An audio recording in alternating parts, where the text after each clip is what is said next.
What's up, y'all? Welcome to the channel. And in this video, we're going to be discussing the evolution and influence of podcasts. Now, I know a lot of y'all see how they've been dominating the game worldwide, taking over in music, entertainment, comedy, life, and pop culture.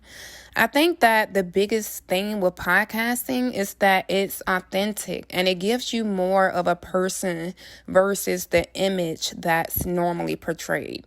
From interviews to discussions, I feel that you're able to better understand a person's persona, their beliefs on certain subjects, and see them in a different light as they seem to be more themselves. And not only that, anybody can do it. Like, most of everything that you need is inexpensive and affordable. And it can become a great platform for partnerships, sponsorships, mentorships, and most importantly, influence. And when I say influence, I'm talking about podcasts like $1 Million Worth of Game with Wallow and Gilly the Kid. Shout out to them. But I really want to say, like, I fuck with them. Like, I fuck with Wallow. When they did that interview with Dirt, and, you know, he was just being real with them about going to jail and about when you make it, how you need to lead by example, how you need to get out the street and help put your people on and help show them the way. And, you know, how when people make it to a certain level of success, they have people around them who don't really want to do shit. Like, they don't want to pick up a camera. They don't want to let you wear they jewelry, you know what I'm saying, just because you the one shining. Like, it be a lot of shit. So I appreciate Wallow for giving all these young men a game, like telling them, like, you really don't have to be in the street. Once you get to a certain level, it's time to end that shit, period. And I gotta say this, because some of y'all in this room, y'all might not see next year. Y'all might not see next week. And niggas ain't saying that to y'all because a lot of y'all niggas ain't got no fathers or none of that shit. So my position is here and here or some shit like, damn, I fuck with you young niggas. Because when I was young, ain't too many niggas give me the game. This is the first time in my life. First time in my life. Talk to him, nigga. I ever been, listen, nigga, tomorrow I'll be out of penitentiary 5 fucking years. I never been out of the penitentiary a year since I was 11. I spent 5 years in the juvenile system, 20 years in the penitentiary. I'm 42 years old. I spend most of my time on this planet in a cell. Some of y'all gonna get it, and I know some of y'all want to change, but the environment don't allow you. Y'all ain't got the shot. In that ghetto, you just don't have the finances to really move outside of the poverty and the conditions that we boxed the fuck into. So I know y'all up against the fucking 8 ball. But if you could think, man, don't never lose your imagination, because you're gonna be able to see farther in the neighborhood. But if you can see, try to look outside of this shit, because there's a world that's motherfucking waiting for y'all, man. It's a real world that's waiting for y'all. And I'm telling you, man, these babies and these women, they depending on y'all. Shout out to him for that. But also, we have a lot of other podcasts that are jumping right now. But before we get into that, y'all, I want to get into a little bit of the background of podcasts and how they actually started.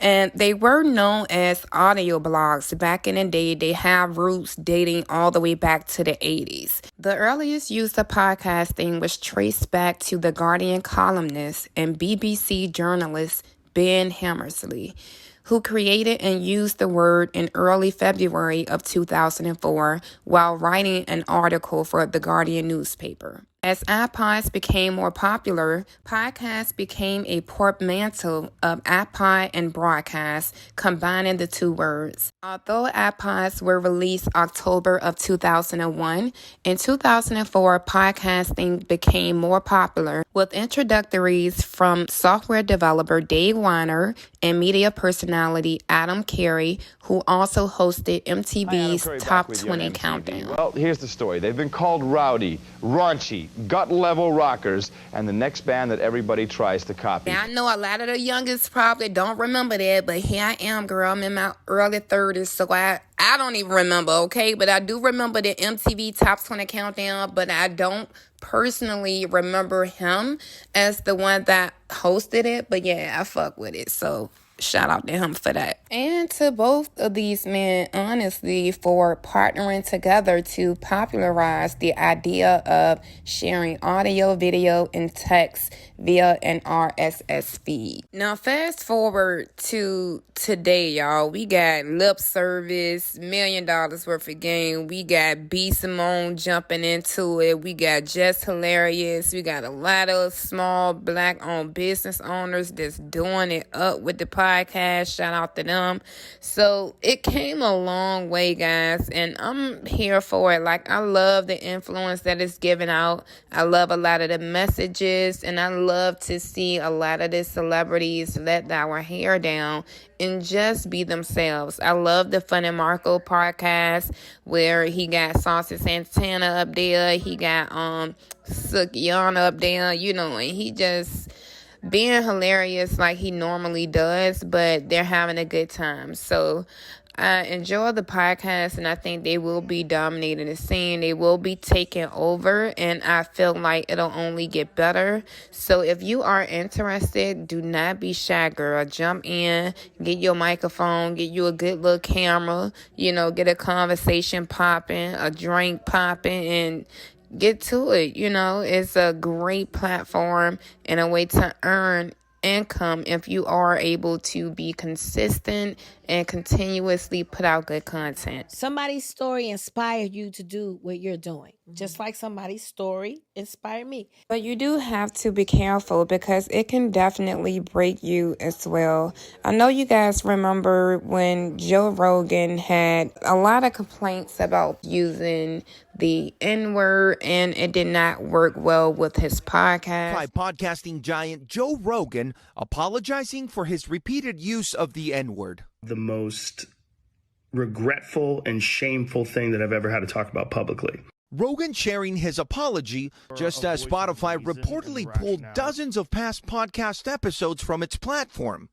Okay, so with all of that being said, ladies and gentlemen, if you guys want to start a podcast, just be very mindful of the information that you're going to be putting out to the world because the world will be seeing it. So definitely take advantage of that opportunity and remember to just be consistent. And even if you are introverted and you don't really like being outgoing or speaking in front of a lot of people, this is also a great way to practice with just being yourself and having your own conversations and interacting with the people who are watching it. But if you get a little shy or a little nervous, girl, don't feel bad. Like, we all go through that. Do not let that stop you from reaching your goals and getting to the place that you see in your future. I fought against all the negative thoughts. I chose gratitude. Whenever I feel in my darkest moments, I run to gratitude. I'm experiencing human moments every day. I'm not going to be perfect. Now, you heard it from Taraji herself. Everyone is human. We all go through things. So I want y'all to drop in the comments below.